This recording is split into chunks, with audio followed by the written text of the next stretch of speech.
Making these critical business credit mistakes, what are the three most common business credit mistakes that business owners make? So, in talking with these real estate investors, business owners, so what they're looking to do, they've been working a long time helping other business owners, and they're looking now to get their own portfolio of assets. I'm talking about, from 5 million to 100 million.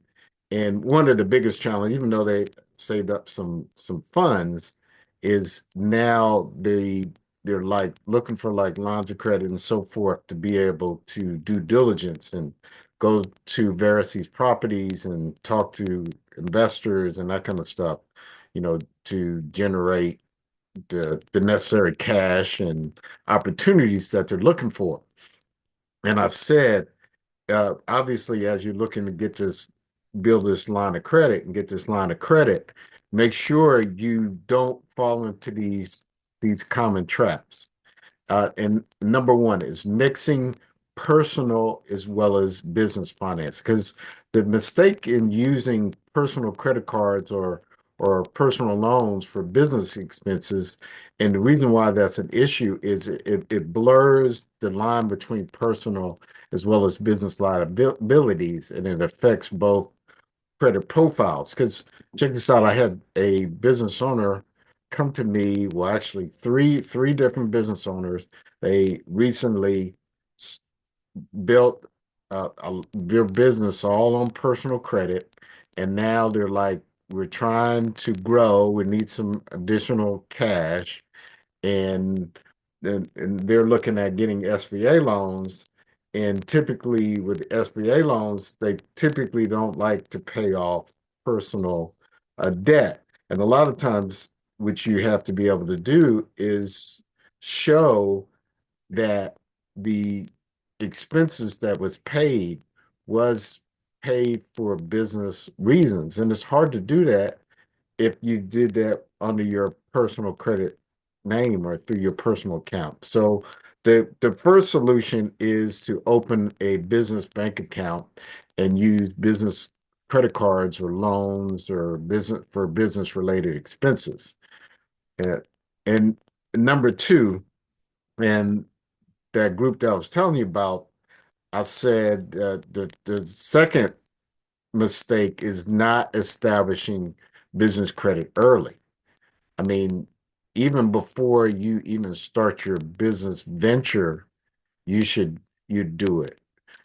And the biggest mistake is relying solely on personal credit and not building a separate business credit profile.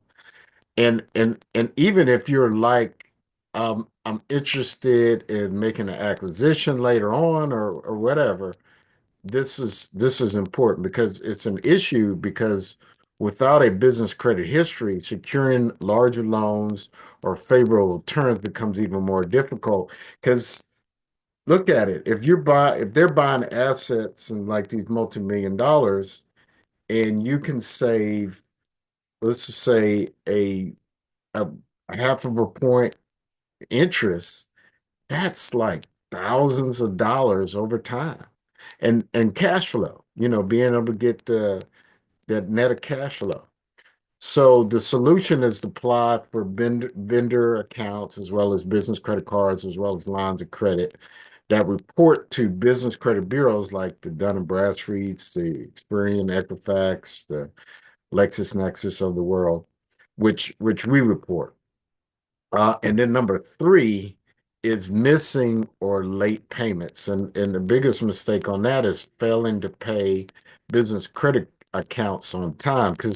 And why that's important is because late payments harm your business credit score and can lead to higher interest rates as well as just flat out denial on loans.